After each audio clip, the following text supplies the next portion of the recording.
When she spoon and like a BB moment, which is like a beautiful black moment. Did we get any of those in this episode? Black. We have a chaotic vibe moment of the chaotic vibe moment. And you're watching Black by Reality. Black by Baddies. And those who love us. Hello, you are watching and are listening to the Black by Reality podcast, a podcast for Black by Baddies, those who love us. I am your host, Nicole Weaver, and this is our Love is Blind recap. We're going through episodes 7 and 9, and this is going to be a little different because we're going to have me and Quita talking, and then I'm going to slip in Sabiyah. You guys are familiar if you've watched last season. Happy to be back. What are you thinking about? We're in Washington, D.C. this year, except from what I'm understanding from people who are familiar with the location, we actually have a lot of Virginians. Yeah, no, definitely. Well, I like that they did DC. DC is a live city. It's got a lot going on. So, it was kind of random, but it was cute, you know? Isn't it normally Charlotte, or where do they normally go? They bounce around. So yes, we've been in Charlotte, and I think Charlotte had the worst men so far. So what's happening this season? I think they're topping it, but you can let me know if that's your opinion. I think so, honestly. I'm excited to get into it because there's so many things. But hi, Quita. Hi. Hello. We got some juicy eps. This second drop, they really put all the juice in this drop. But also, I have to say, as someone who's a Love is Blind UK stan for the romance and how wholesome it felt, this second drop of Love is Blind USA, I'm like, oh, why are we like this as a culture? Why are we like this? Why don't we want love shows that are just about love? Exactly. Like, we can't handle it. I've seen people online, they were like, I couldn't get into UK. It was just too posh and bring back the Ratchet. Well, the Ratchet is Tyler has 3 kids and he is lying. He has done the Libras so dirty during our season. I mean, we already get a bad rep of being the good talkers, the pretty charmers, and this man just loves bringing up kids to this childish woman. Yeah, he's really not beating the line Libra allegations, you know? It's like, why did you bring up kids multiple times, sir? And my little brother, who is the closest to me, he actually, my nephew was just born today. So shout out to Kali. But that's my Libra brother's son. Keely is great, but they, he's had a lot of growth, that he's been through a lot of cycles, and they're really good at words.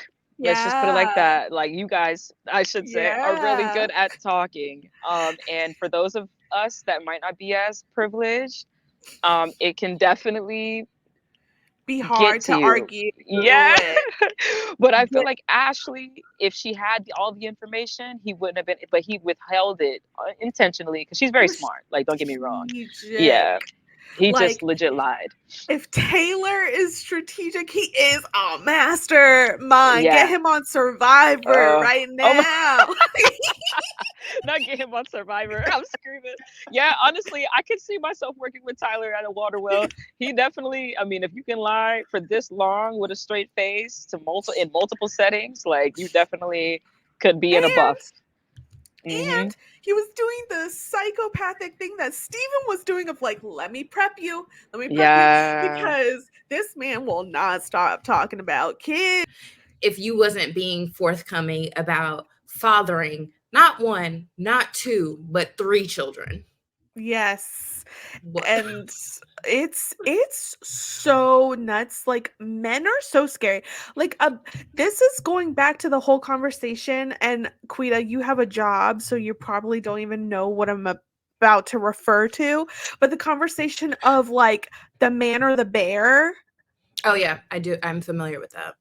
Like a bear will never try to spring 3 children on you on national television.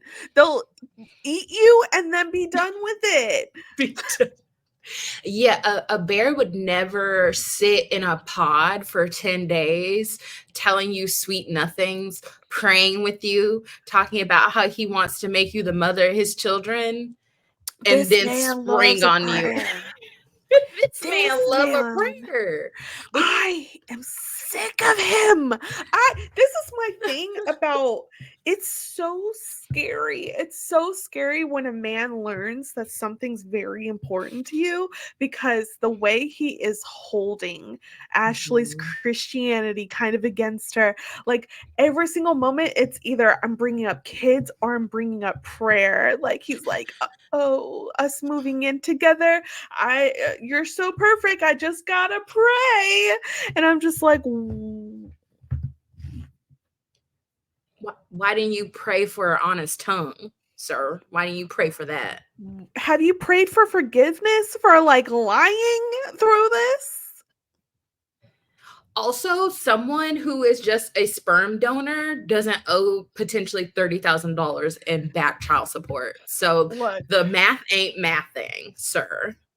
If you're not familiar, basically before the twist came out, basically Tyler's, I guess, baby mama's mom is the one who basically was like, look, this man's gonna claim that he was just helping out these lesbians by getting them started with these kids. Nah, he is not a donor. He is showing up on Christmas in matching pajamas. When this man asked about her Christmas traditions and claimed he was alone on Christmas last year and just cooked for himself, and Ashley's like, me too, twins. It just makes you think, like, what was the next step? You know what I mean? Like, after everything is said and done, once you know, you guys get married, then what? Like, how do you plan to roll your children out? You know, like, how do you plan to explain Children out. Stop. how does this go? You know what I mean? Like, what's the end game? Right. I mean, he had to have thought about it. I mean, come on. If you don't get this far without having a plan, but it's like, I would just really want to know what the plan was. But here's my thing about Steven and Tyler. Like, these men who do the worst, I don't think they have a plan. I think they do subconsciously maybe fall on, well, I'm a man. Like, society, how bad can it really get for me? You know? Like, they ain't scared. Women, we're scared of doing anything. We second guess the outfit. They don't care. Yeah, I would say, like, you have to have a certain level of ego and confidence to be on TV. Know that you're lying. Keep it up, and only like succumb to your own like lies if you are legitimately just beaten or put into a corner. Like, it's again hard to watch, cringe, like, and I loved them, which was so freaking sad. Like, they just seemed so perfect to me. I was like, okay, they're gonna be the couple. You know what I'm saying? They're gonna be the ones that make it to the end, that we're so happy to see. Maybe another Brett and Tiffany. Yeah, like something really like exclusive and long. It was just giving longevity. I'm so glad this didn't come out before, because the way you see what happens when you don't have all the information, Ashley's spinning out. We don't get to see him tell her, and he hardly even told her the facts. She still don't know how many. He had to say 3. She's like, I don't even know the genders. He says 2 girls, 1 boy. We don't even know the names. This man is just so stoic this whole entire confrontation, and the only time he breaks and starts tearing up is literally when she was like, I don't even know like the genders. And I'm like, are you tearing up because you know your kids one day are going to watch this and realize just how little you have said, how far you have gone to deny them? Or is this crying for you? Are you sad for yourself that you're put yourself in this position? I don't know.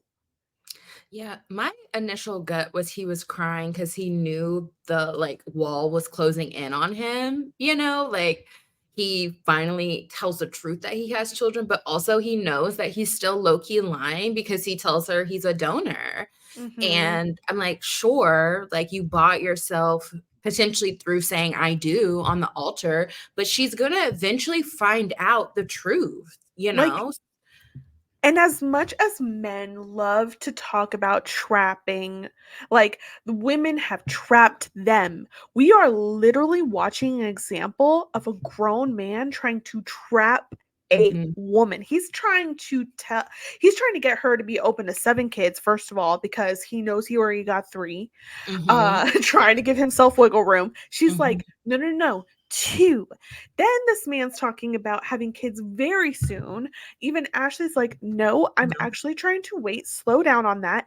And then later on, Ashley's like, oh, we're planning this wedding. This is going to be more so my day, though.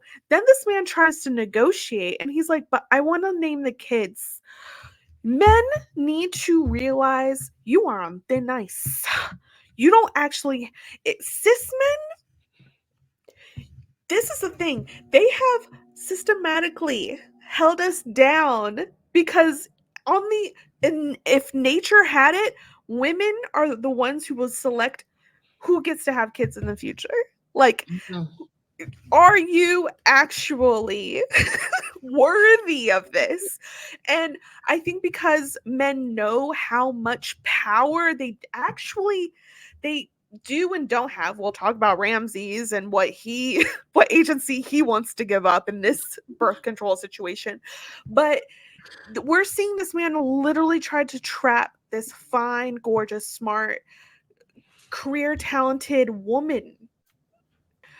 First of all, this was like a hard 3 episodes to watch because there's so much pressure on whether mostly fathers are giving Yeah, they're uh blessing. their blessing. And part of me is like, most of them have basically no choice. They're giving it away. So this all feels very performative patriarchy to me. But there was Mhm, one time where I finally felt like a father was fathering, because the way Ashley's dad said, this is my only daughter, don't play. I was mhm. like, oh, Tyler, you might actually have a real problem on your hands. I don't know. Right. Her daddy don't look like he play. That man came in an all black suit. Yep. But the fact that Hmm. he just like completely omitted that. And yeah, Yeah. like you're saying, like planting these small seeds to try to get her to be subconsciously open to just be honest. Just be honest. And guess who else does this? Steven. Steven was breadcrumbing our girl to try and get her comfy with a lot of things. Mhm. Oh, Stephen, Mr. I'm 3/5 black. I don't know. Like I kind of from the beginning have felt that she was just kind of like hard to deal with for him Hmm. personally. Like I just feel like he knew that he had his work cut out for him, and as the little kind of like tit for tat things start to grow, it's like he is put in a position where he's constantly disappointing her, when I just feel like that's like kind of him. You know what I'm saying? Like the Hmm. things that are disappointed, like even when she's looking at him, she looks at him kind of like she's disgusted a lot. Like He's a her face is just disgusting kind of, person. yeah, just like frowned up a lot, even before.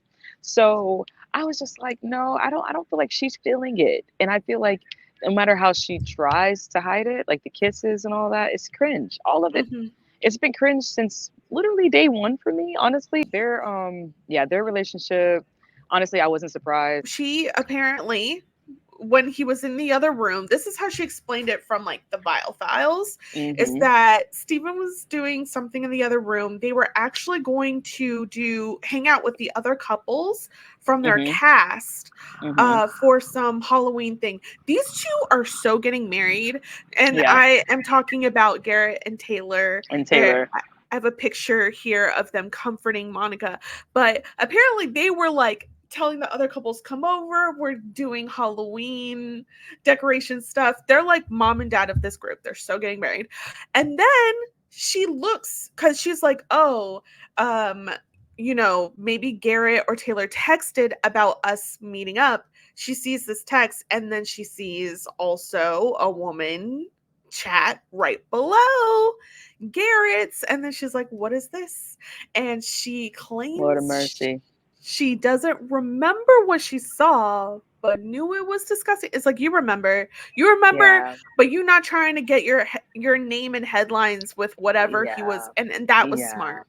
That was smart. Yeah, she was trying to protect her image at that point. And honestly, when your trust is like betrayed and everything, it's already on national TV. The last thing you need is whatever is breaking your heart currently, in quotes, like you're saying on like a page 6 somewhere. And his lie, so because at first when she's like, were you even at a sleep test? And I was like, why is she questioning that? Like, I don't know. And then he was like, I was drunk texting a sleep Drunk. test. And apparently it was true. She was like, I actually saw evidence that he was at that. I also noticed his eye was dilated. I was like, what is going on with you? Because you look a mess. It's just one eye that's like, bling. As she's cussing him out and being like, Venmo me. That one eye's like, oh my God. Like, what is happening here? And why are you drunk texting at the sleep test? Like, I'm just so confused by all of this. I'm so confused too. And he was like, you won't even believe me. And she's like, tell me something. Give me at least the chance to shut you down. I mean, and then he tells her the most ridiculous story. And it's like, you're right. I'm not going to believe that. Like, So in the end, and like, by the way, this man not only couldn't bother to give her flowers until production makes a flower date to get him off the hook, which he did not need. He also lost his job, and Monica was paying for everything. As he, like, you can't even say, oh, Monica, she was so money hungry. She's talking about YSL bags and not liking Kate Spade, da da da. She was like, I'll be your sugar mama happily for this man. And then he goes around texting someone else on her. No. no. No. Run me that Venmo. Me and Quita were already joking about this man wanting to be topped. He wants to be topped so bad. He is begging for her, and she's like, Yeah. slow down. I'm literally the straightest woman in the world. Yeah. Like, you were talking about not even wanting to get married to me, but you want to talk about all of these things that you're into. Yeah. And you're confused? About where to begin. Because of course, like, your sexual desires is definitely something that you should discuss before marriage. Because as we both know, sexuality can be fluid for some people and very linear for others. So not necessarily, too like thrown off about him trying to make sure that they're getting to the point, because you only have like 2 weeks or something like that, before you're walking down the aisle. But oh my God, Everything jeez. came back to the bedroom for him, which is so terrible. I feel so bad for Monica, because you shouldn't be feeling so sexualized by this man. He doesn't care about anything else. So yeah, First of all, super sloppy on Steven's part. It's like, if you're over here doing the crime, like, why is your phone casually sitting somewhere? That's just he awful. doesn't care. Yeah, and then, and like, at least like to preserve whatever, you know what I mean? Even if it's just for TV for you, like, come on, dude. Secondly, her having like the intuition to even like look, like the gut's gonna go every time. Like, women, like, regardless if she was disingenuous about maybe like looking at the phone because of the people or whatever, or if she just felt like she just needs to look. Sometimes that happens, and I'm glad that she went with it so that she could, see what she needed to see, because ultimately she doesn't need to be with this man. Absolutely not. Yeah, This is it's so awful. sad seeing her cry like that. Oh. It's so awful. Steven, okay, I feel like Steven knew, because back in the pods when he said he cheated last time, he was like, I was chatting with this woman with intention. I knew I was going to get caught. And it's like, he makes it seem as like, oh, I'm just such an honest person. I knew. I think he knew here too. And he's such a coward of like, I don't want this to happen, but I don't want to be the bad guy to end it. Yeah. So I'm just gonna let her find out, which is like this. The boy math is crazy right now. Like, real quick, Playboy. Exactly. Like, no. It was probably still not enough. Still not enough. Yeah, and it's just like, why were you? I really appreciate her being like, why were you here? Like, why did you even come here? Because of the little anecdote he told Taylor. He's thinking about all those girls who may or may not hit him up after this. It's advertisement at this point. But it's like, it's not even. Like, I'm like, I guess for me, I'm like, sure, go on Love is Blind to get famous. But there are so many, it's like such a high risk that you will be on this show and portrayed in a way that does not make you likable. Especially if you do have intentions like that. I'm like, it's high risk more for a woman though than a man. Truly, what's the consequences for him in our society? I mean, I do feel like people, I'm like, that's true. I mean, I guess it is higher risk for women. I mean, he will still eventually get women who sleep with him, I guess, because he was on Love is Blind. But I'm just like, I don't know. I think you like literally talking on camera about how women will be coming out of the woodworks to suck. There's going to be somebody. That's the sad part. There's always going to be somebody. Hey, somebody? Don't do it. I know even the femdoms out there, but look at how he handled that flower conversation. He's not that tight. He's so not. Don't even try to go for it. Don't even do it, girl. Don't do it, girl. Okay, let's go to Alexandra and Tim, because I did not get to talk that much about them with Sabiyah, Tim the Virgo, and oh my god, the Virgo was Virgoing in that apartment in these episodes, and Alexandra the Leo, girl. Alex, you knew the cameras were coming. We do not get that much insight into Alexandra as we do Tim, because he was chatting. But the one thing that was very clear when we meet her family in these episodes, and she did mention not one but both of her parents have had MS. Alexandra's dealing with a lot. And as a girly myself that has PTSD and like it's just always been naturally a little bit more messy. I'm not like a hoarder or anything, but when I saw that, I was like, I can't judge her. I can't be like one of the many people, because I'm thinking of, she has two parents with MS. Like, how much time does she really get to spend in that apartment or take care of herself? Yeah, and she does say when she's at the apartment, she's like, but I feel very at ease. At home. Yeah. And like I can just like lay down and take a nap, so I know that's scary for him, but also that could be depression. Like, I don't know. I'm not supposed to cycle out, but it's just like you gotta read people for where they're at and not punch on them as they're down is how I felt. Yeah. For me, I'm just like, but again, sometimes I just be like, well, should you be on Love is Blind? Like, not to say you shouldn't find love, but I'm like, I think you need a lot more care than this goofball can offer you.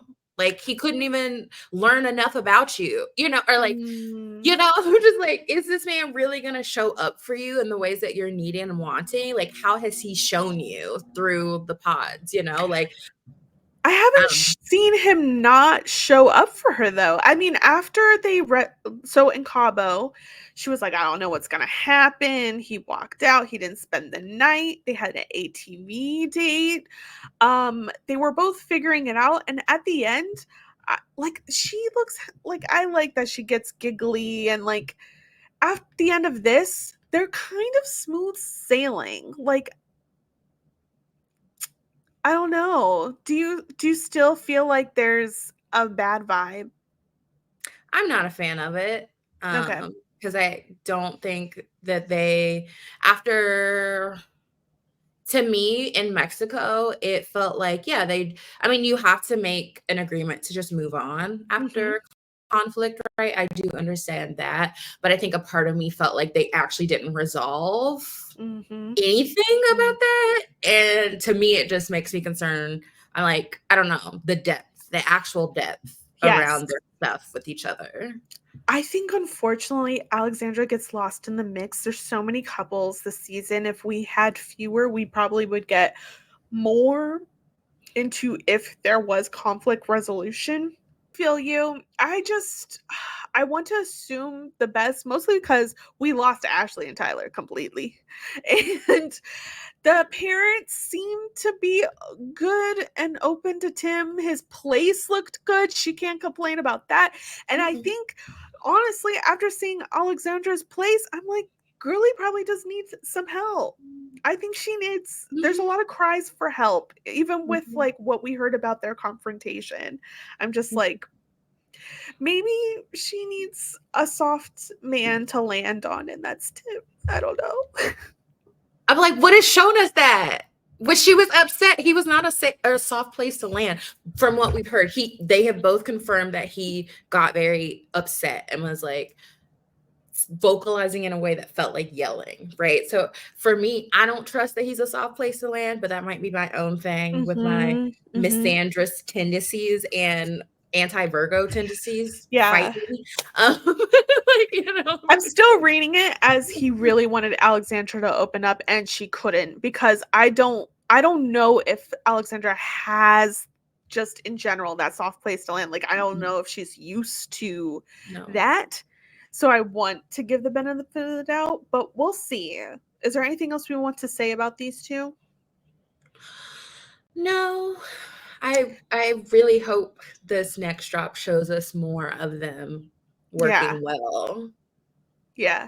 I mean, Tim also has so many homages to Winston Churchill in his freaking apartment because he was born in England. I just also wrote down in my notes, you should talk to Ramses. So let's go over to Ramses and Marissa. Maybe not, though, but yeah. I like to see it. Give Marissa a break, you know?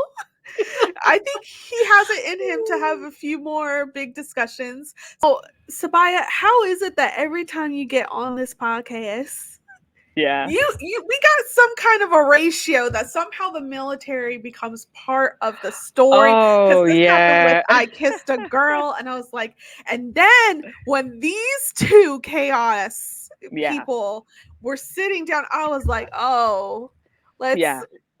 I got the guest for this.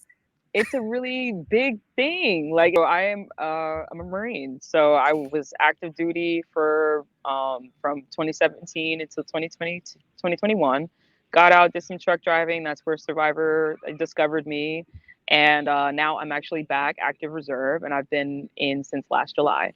So I see a lot of stereotypes as well as the people that are the reason the stereotypes exist in the first place. It really just boils down to a lot of people joining right out of high school, 17, 18 years old, and then being put into this bubble of society that doesn't really teach you much. If you don't seek out a mentor, you're literally just like probably in the best financial situation you've ever been, probably have the most security just in general as far as benefits and everything like that. Have you ever been?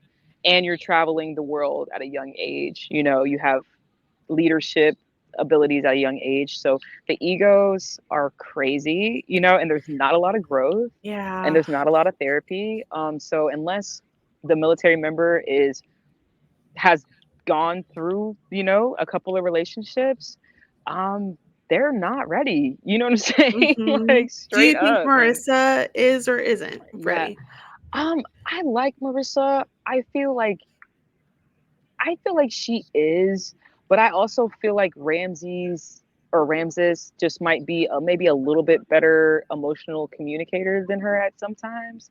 I feel like he doesn't really give her enough like slack, you know what I'm saying? Like he kind of Yeah. comes at her heavy, and she's so like bubbly and positive, you know what I'm saying, that it kind of just brings her down a little bit. Like, okay, like I didn't do anything to you for you to have all of these, you know, stigmas and things like that, you know. All of a sudden they start talking about where it says military pass. Ramses is not messing with it. He is from Venezuela, so he comes with that context.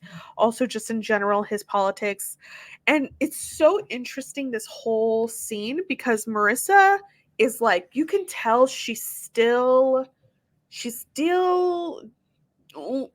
debating something. She's internally conflicted about some things of, on one level she believes, but in praxis this has been her life, and therefore this is the path she went down. This conversation and then the following conversation to me highlighted that it seems like she was attracted to Ramses for his politic, because I think aspirationally that is maybe where she wants to potentially move towards, but it isn't actually fully what she believes, or like what she fully believes at this moment. So I think she had dated someone who was a Trump supporter in the past. She's dated a lot of military men, and Ramses isn't that at all. But it's like, girl, what are the actual implications for your relationship for dating someone whose politic is a bit more radical or to the left than your own, right? So it's like, it felt like it's like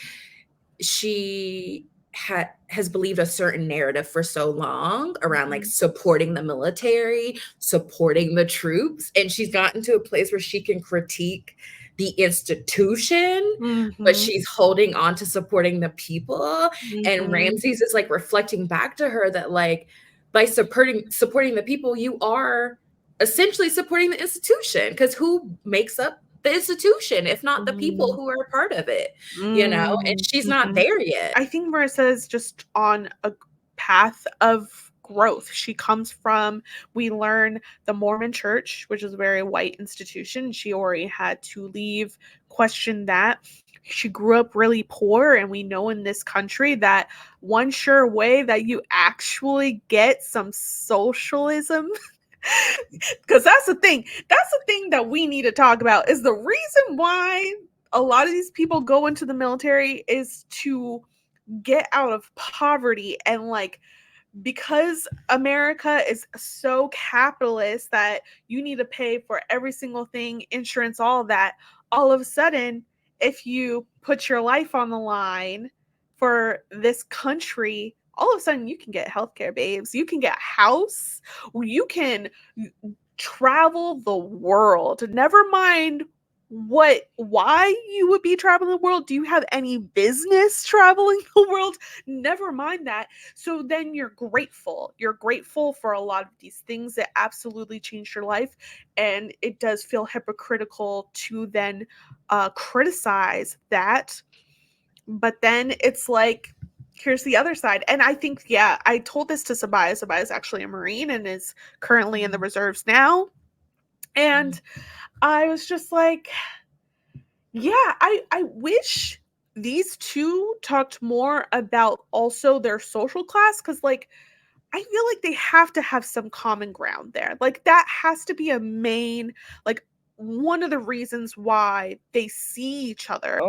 Like maybe just deal with me instead of dealing with the entire stigma of military members, and we can go from there, you know? So that's trying to combat somebody's overall ideal about a specific type of people is not fun. Honestly, watching them is a little triggering for me. But it's like, I get it from both sides, because I've heard both arguments in the past. Hope most people understand both sides. Like, Ramses. He comes from Venezuela, has a very different first time experience probably with the military, where Super. Marissa, she has obviously, first of all, grown up in Mormonism. That's a white institution. Then Yeah.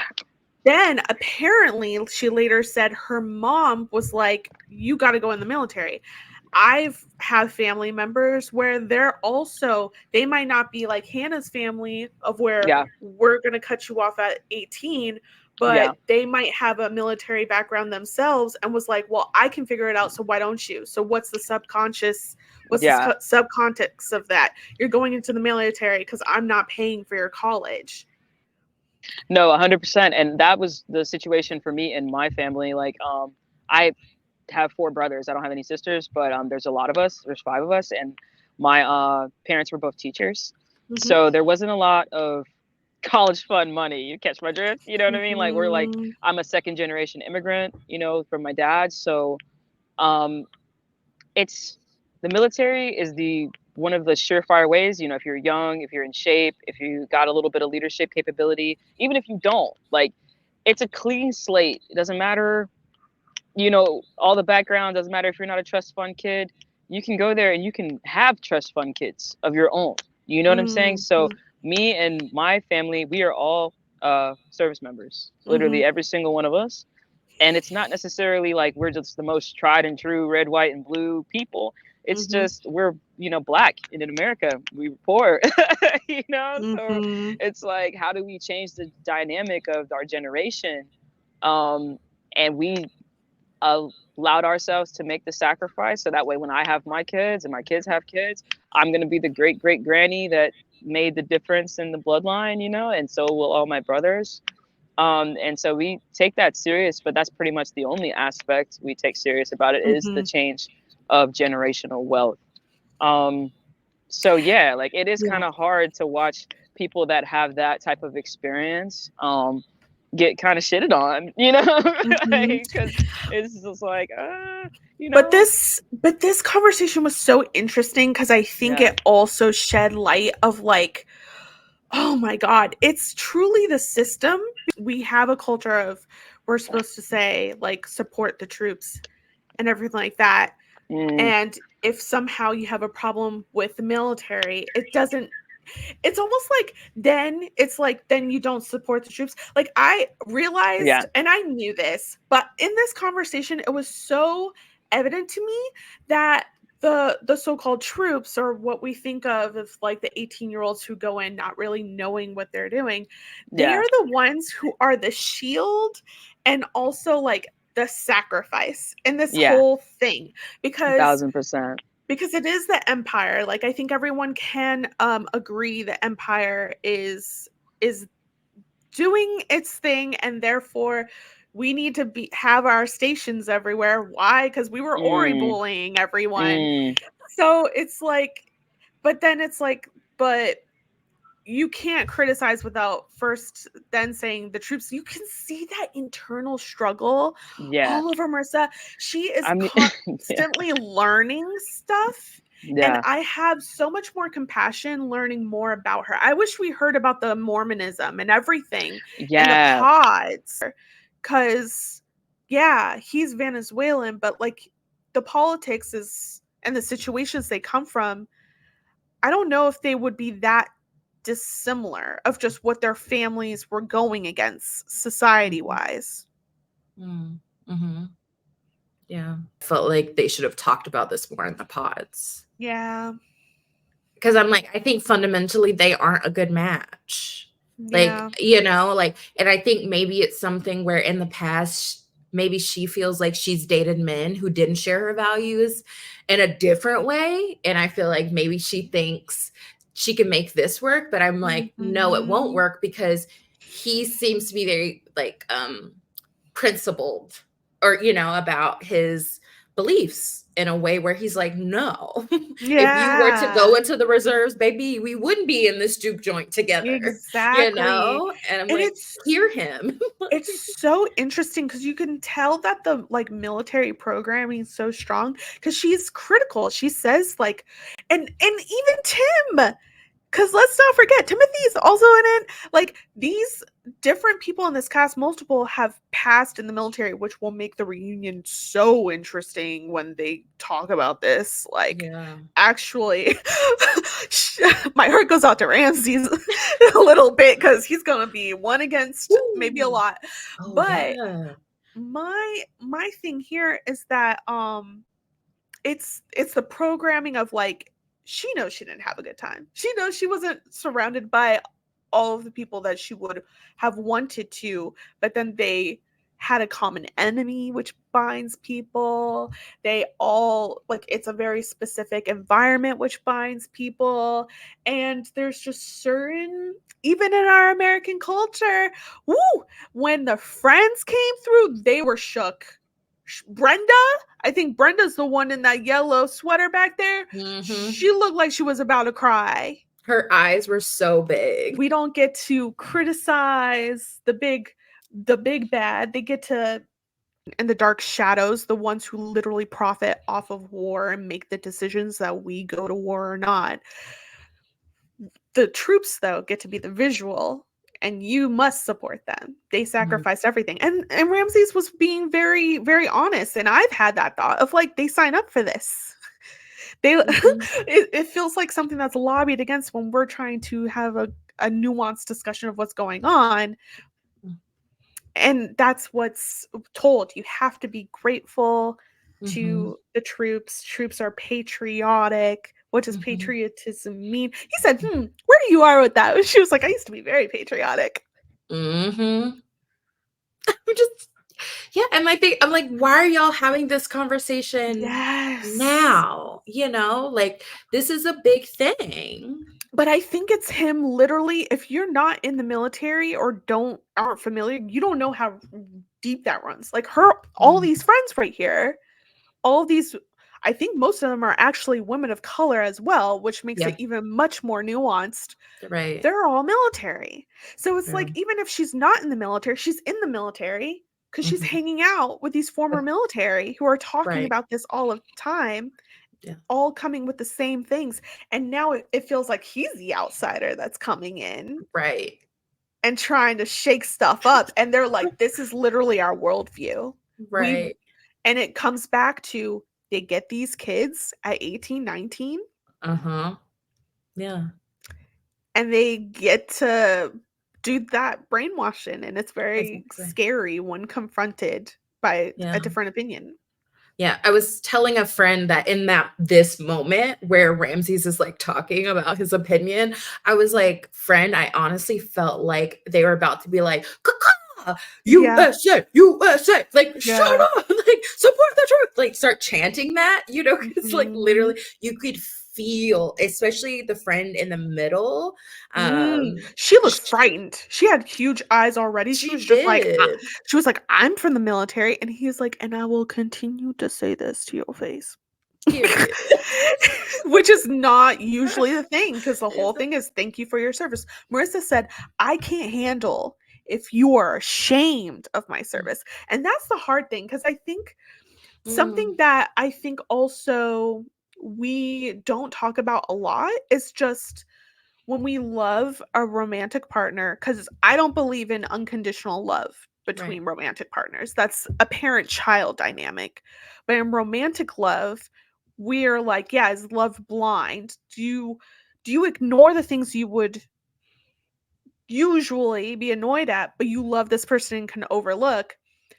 I think these two people, I think Ramses specifically, because I can only imagine this was his thinking. He's like, I can tolerate, I think I can accept that it's her past, but because he's never been close to the military in that side of things, he can't imagine how still deeply ingrained that means. And for her, she said, well, I'm out and I want to be out. I am starting to question these things and everything like that. But even she can't, I think even she is still struggling with how much it's still there and how much of that still means a lot to her. It's a big part of her life. She's proud. I think that's a big thing too, is that because the socialism that is in the military, you get to care for each other. They don't give that to us. They literally withhold it for us for a reason. I'm pissed. But like, yeah, you would have undying loyalty to something too if it saved your life, which for a lot of these people, it does for themselves. I think for some people, they then are like, yeah, did you sign up as a sacrifice for all of us or for yourself? That's like another honest question we don't have in this community. Exactly. Yes. Also, when you serve in the military, what are you actually doing? Right. And she tells a story about how she was. No, thank you. Yeah. And he's like, you signed up. You could have kept that. But that's the thing. I can't be mad at Marissa because she's so honest. With the men and the snakes in this season, at least Marissa is brave enough to have these conversations. Like, brave enough to have these conversations, be in this relationship with this man that challenges everything. I think she's kind of used to being with men who challenge her in one way or another, honestly. But what did you think of her mama? All right, guys, if you're on YouTube, this is part 1 of our Love is Blind recap of episodes 7 to 9. You can find part 2 in the same feed. And also, if you're on the go, Black by Reality is available on Apple Podcasts and Spotify, and those recap episodes are always in one big part. I hope you stay visible, feel visible today, and join us for the second part of this episode.